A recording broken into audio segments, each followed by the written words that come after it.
peut être approché par cette quantité-là. Bien sûr, ce 4-là provient du fait qu'on a ici, dans la direction par rapport à x, on a moins de TIJ, et dans la direction y aussi, on a moins de TIJ. Donc c'est pour cela qu'on a un 4 TIJ. Alors là, c'est dans le développement par rapport à x. Donc vous voyez que j ici est fixe, mais le i varie, i plus 1 et i moins 1, c'est-à-dire le nœud xi plus 1 et le nœud xi moins 1. La même chose ici, le i il est fixe, mais le j varie. Ici, vous avez j plus 1 et j moins 1, qui sont le yj plus 1 et le yj moins 1.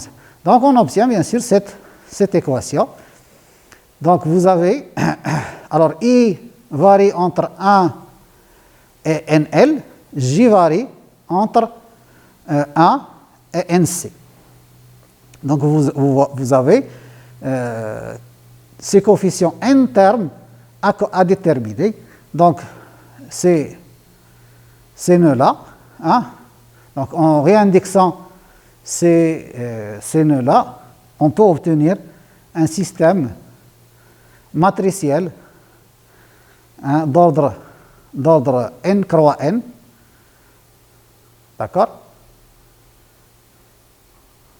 Alors, je vais expliquer comment on obtient cette matrice-là.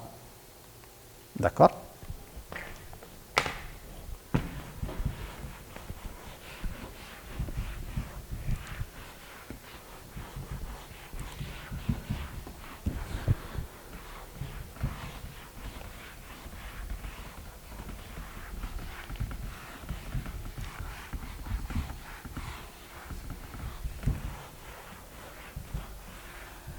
Donc les inconnus, nos inconnus sont, hein, si je veux le noter, ça va être T1,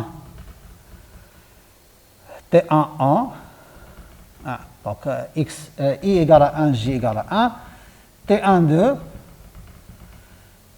jusqu'à T1, NC, puis T21, T22,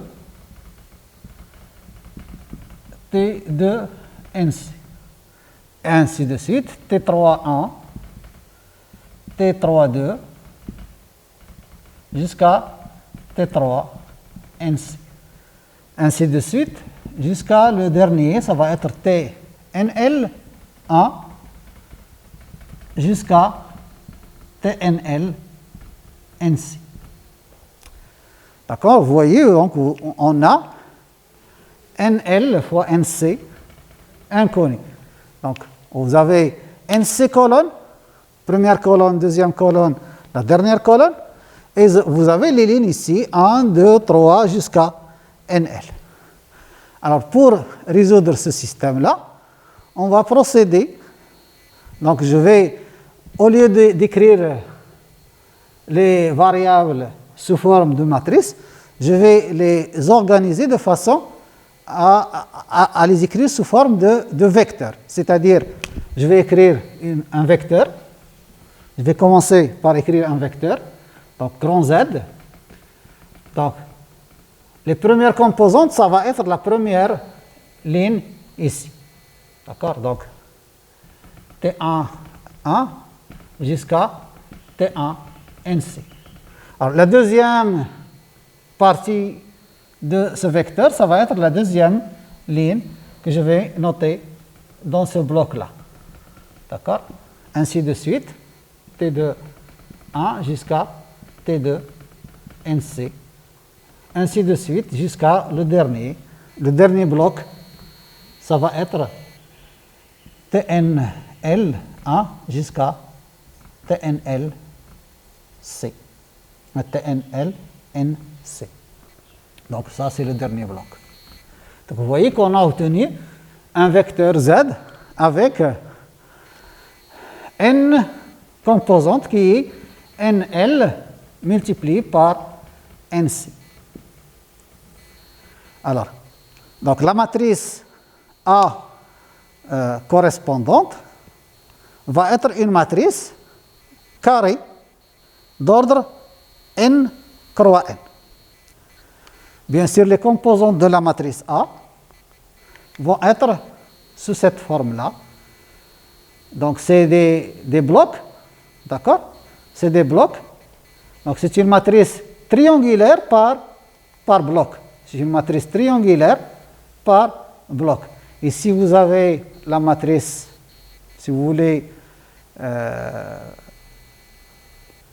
c'est la matrice plutôt, on appelle ça la matrice principale, ou le bloc principal, donc avec un moins 4 dans la diagonale. Alors ce moins 4 provient d'ici. Hein. D'accord? Bien sûr, les autres composantes, c'est 1 et 1. D'accord? Donc la matrice, le bloc principal, c'est le bloc diagonal. Donc vous avez un moins 4, moins 4, moins 4 dans la diagonale principale, un 1 la surdiagonale et un 1 sur la sous-diagonale. Donc là, c'est la matrice, si vous voulez, le bloc principal. Ça, c'est l'identité. Hein, donc vous avez une matrice avec une diagonale 1 ici et des 0 ailleurs. Là, c'est la matrice nulle. La même chose ici. Donc là, vous avez un bloc de 3. Donc la matrice principale, moins 4, 1, 1. Ici, l'identité, la matrice identité. La même chose, ici, la matrice identité. Et finalement, vous avez la matrice principale ici, la matrice identité ici, et le 0. Donc vous voyez bien sûr qu'on a une matrice symétrique. D'accord? D'accord? Voilà, donc ça c'est la matrice A qu'on obtient pour la résolution de notre système 2D. D'accord? Donc AZ égale à B. Bien sûr, il faut aussi, bien sûr, trouver le second membre. Donc le second membre, ça va être bien sûr les valeurs, d'accord? Pardon. Les valeurs au bord. Les valeurs au bord. Donc ici, la valeur au bord nord, ça c'est les valeurs du bord sud, est et ouest. Donc, qu'est-ce que je considère par le nord, c'est-à-dire la partie supérieure, d'accord, du rectangle. Le sud, c'est la partie inférieure du bord. L'est, c'est la partie droite verticale et l'ouest, c'est la partie verticale gauche. D'accord? Donc, on obtient ce système matriciel. D'accord? Alors, bien sûr, vous voyez ici que notre matrice, c'est une matrice bloc. Donc, pour la résolution de cette matrice-là, il y a plusieurs techniques de résolution. Donc, vous avez A, la matrice AZ égale à B. Et donc, pour résoudre ce système-là, on va, par exemple, essayer de factoriser la matrice A par les méthodes connues, par exemple la méthode LU, hein, de Dolittle-Oeckrout, pour séparer cette matrice A en produit de deux matrices, une triangulaire inférieure et l'autre triangulaire supérieure, afin de faciliter, bien sûr, la résolution du problème. Donc, les méthodes les plus générales pour la résolution de ces grands systèmes linéaires, c'est par exemple la décomposition LU. D'accord? D'accord. Ok. Donc ça, c'est consacré surtout à la partie résolution numérique du système AZ égale AB. Ok, donc maintenant on va passer à la partie dynamique et on va considérer juste une équation qui va dépendre d'une seule variable, c'est-à-dire on va traiter la diffusion en 1D et bien sûr l'équation va dépendre aussi de la variable temporelle. Alors maintenant on va voir un problème qui est dynamique ou bien instationnaire ou bien problème d'évolution. Alors lorsque bien sûr la variable i dépend du temps. Donc là, on va traiter l'équation dite de diffusion en 1D, c'est-à-dire le Laplacien U, ça va être réduit à la dérivée partielle par rapport à x. On n'a pas de dérivée partielle par rapport à y, puisqu'on a juste un fil de longueur L. Donc x dans l'intervalle 0L et bien sûr t dans un intervalle 0 pour la condition initiale jusqu'à un intervalle, jusqu'à une valeur grand T finale. Bien sûr, là, on va considérer une condition initiale pour que le problème soit bien posé. Donc, à l'instant initial, c'est-à-dire lorsque t égale à 0, donc u de x de 0 est égal à une fonction u0 de x, quel que soit x. Bien sûr, les conditions aux limites vont porter sur la valeur x égale à 0 et x égale à L, puisque les bords d'un fil, c'est les extrémités, c'est-à-dire le 0 et le L. Donc, u de 0 et de t égale ug de t, et u en L et t est égal à u droite. G, c'est pour dire gauche, hein, c'est la valeur gauche, la valeur limite gauche, et d pour dire la valeur limite droite. D'accord? Puisque L, c'est, si vous voulez, la droite de l'intervalle 0, 0L. Alors, le coefficient D, c'est le coefficient de diffusion. Donc, le D, bien sûr, est nécessairement un terme réel positif. Donc, on va supposer uniforme, donc il ne dépend pas de x. Donc, la même diffusion sur tout le fil. Hein? Alors, donc pour la discrétisation du domaine, donc on a l'espace temps, x, c'est de 0 jusqu'à L, et l'espace et la variable temporelle de 0 à t. Donc on va discrétiser le domaine en nx plus 1 valeurs. Donc vous avez le domaine 0 à L. Donc ça va être x0. Et ça, c'est le x n indice x plus 1. Donc vous avez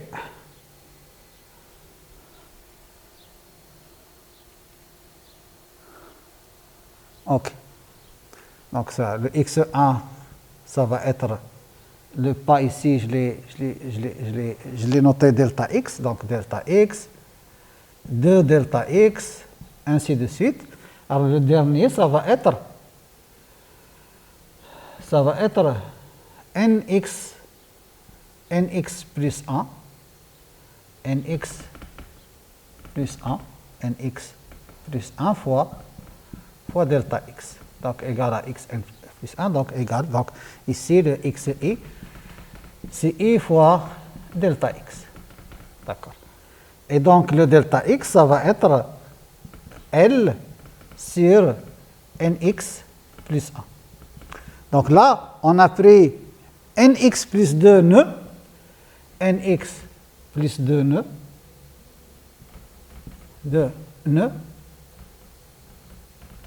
et bien sûr, donc on a un nx plus 1 intervalle de pas delta x. Donc on obtient cette relation entre le pas, le nombre de nœuds, d'accord, et la longueur la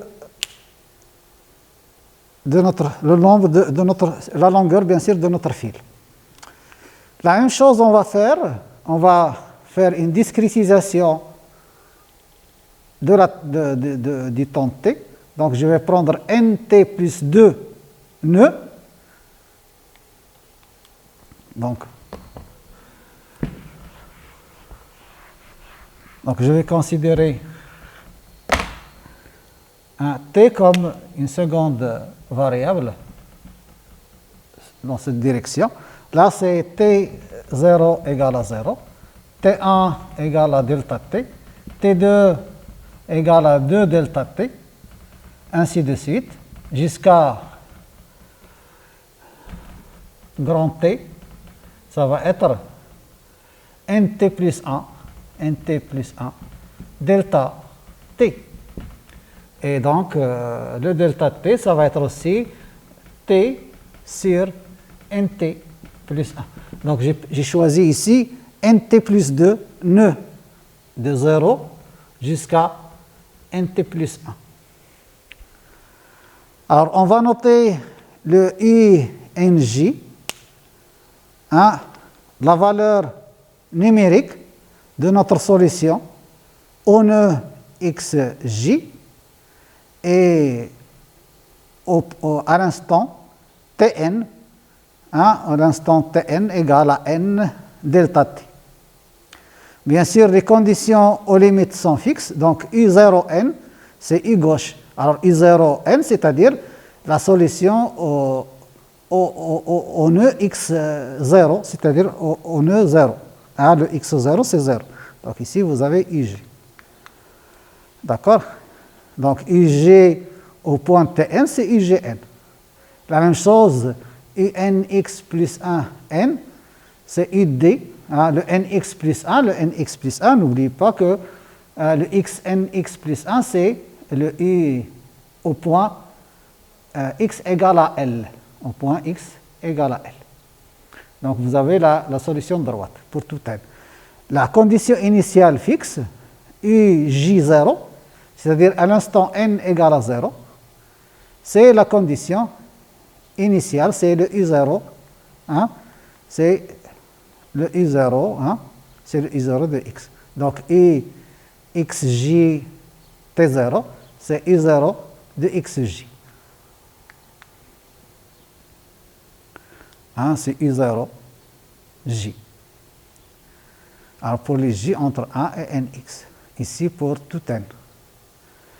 Alors la méthode de résolution, ce sera une méthode bien sûr itérative qui nécessite à chaque pas de temps calculer les nx valeurs, hein, ij, n plus 1 à l'aide de inj et bien sûr les conditions aux limites.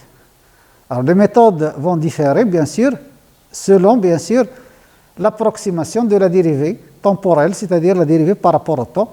Donc on va avoir soit une méthode explicite, soit une méthode implicite selon l'approximation de la dérivée temporelle. Donc si on a un schéma décalé à droite ou bien un schéma décalé à gauche pour le calcul de la dérivée au nœud tj ou bien tn. D'accord? Alors, l'algorithme le plus simple et le plus naturel, c'est de remplacer la dérivée ici. Alors,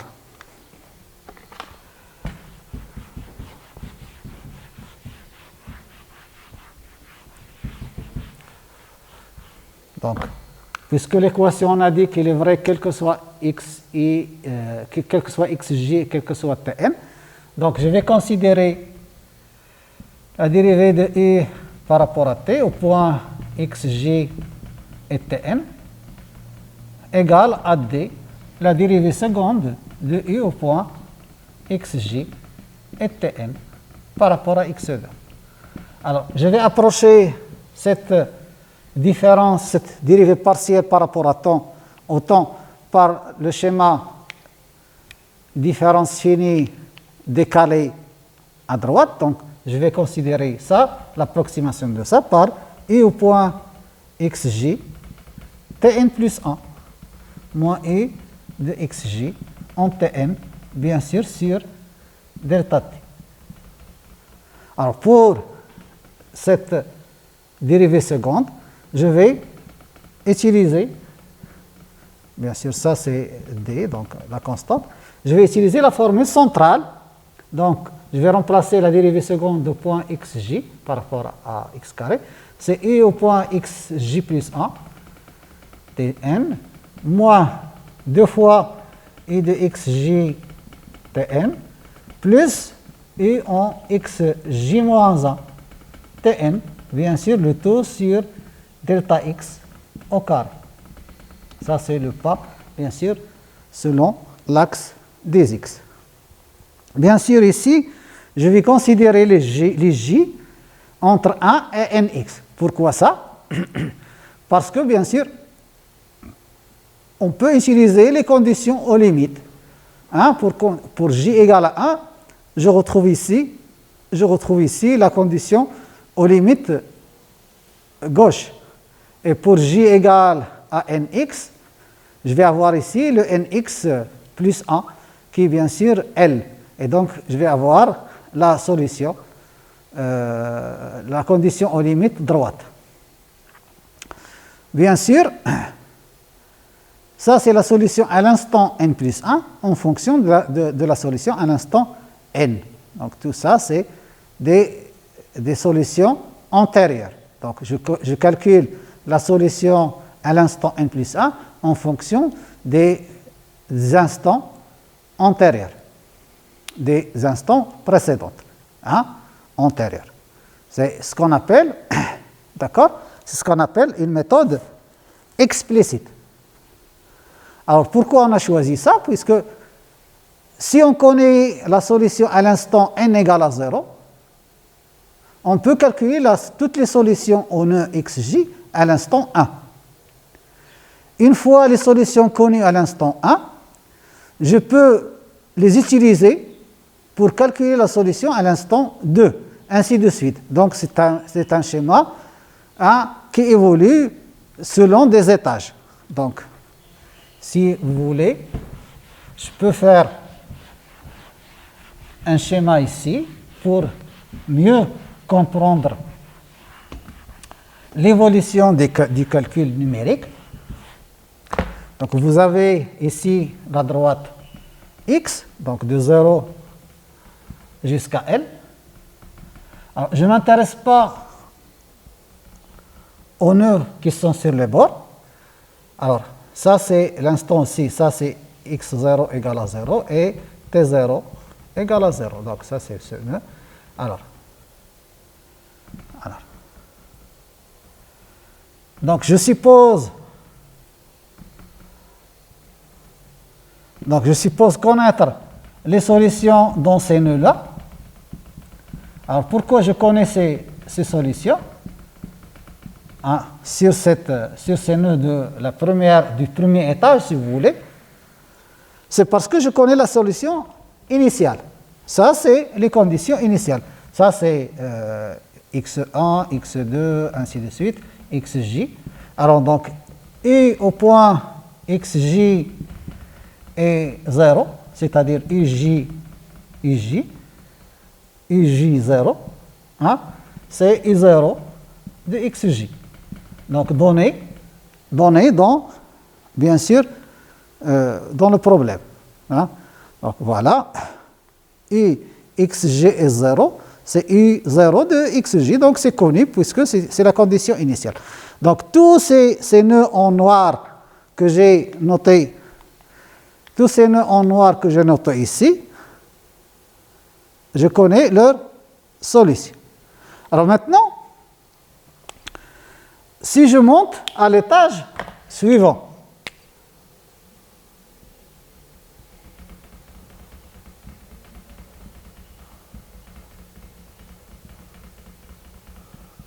alors, pour connaître la solution en ces nœuds-là, il suffit bien sûr d'utiliser cette formule.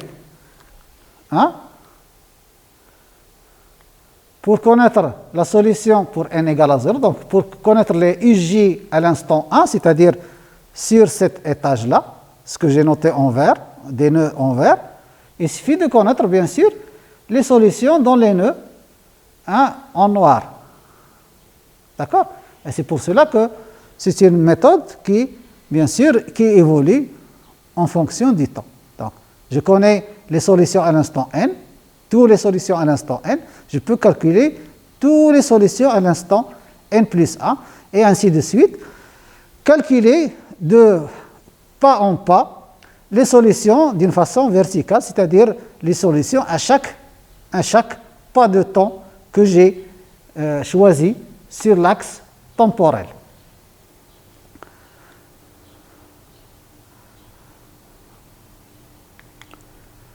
Alors, on peut reformuler, bien sûr, l'expression précédente, celle-là, hein, en faisant mettre cette inconnue, si vous voulez, en fonction des autres termes qui sont connus. Et donc, on obtient, bien sûr, avec alpha égale à d delta t sur delta x carré. Donc, c'est facile à voir. Donc, vous avez le u n plus 1 j moins un j sur delta t égale à d, le terme de diffusion, ij plus 1 n moins 2 ij n plus ij moins 1 n sur le delta x carré. Donc, si je multiplie par delta x, donc je vais avoir ij n plus 1 est égal à ing plus d fois delta x fois delta t, d fois delta t sur delta x carré fois le ij plus 1 n moins 2 fois ij n plus le ij moins 1 n.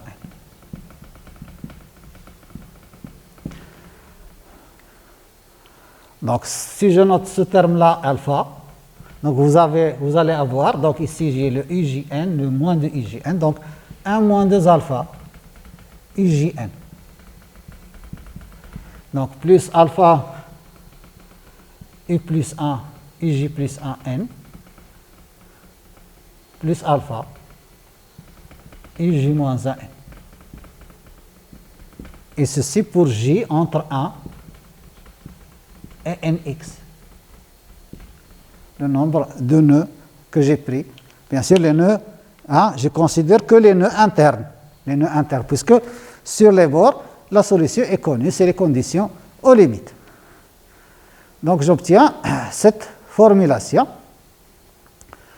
Donc, c'est une méthode explicite, puisque je calcule la solution à l'instant n plus 1 en fonction des valeurs précédentes, des temps précédents, n. Et donc, puisque j'ai la condition initiale, je peux faire cette itération d'une façon exhaustive jusqu'à trouver toutes les solutions à chaque instant tn. Alors, bien sûr, pour j égale à 1, pour j égale à 1, ici, on va trouver le u0n, c'est-à-dire la solution droite, et pour j égale à nx, là, on va utiliser la solution droite. Donc, ce système-là, ou cette équation-là, peut s'écrire sous forme matricielle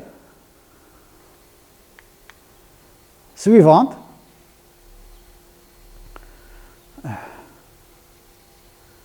Donc, 1 plus 2 alpha. Donc, si je multiplie par moins 1. D'accord, ok. Alors maintenant, je vais essayer de passer de cette écriture-là à une écriture matricielle. C'est comme dans les équations différentielles ordinaires.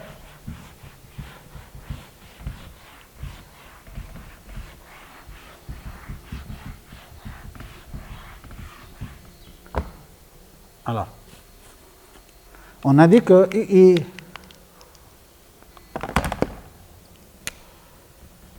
in plus 1 j est égal à in j plus 1 plus alpha, bien sûr, 1 moins 2 alpha, i jn plus ij moins 1, n, ceci pour j entre 1 et nx. Alors, bien sûr, pour j égale à 1,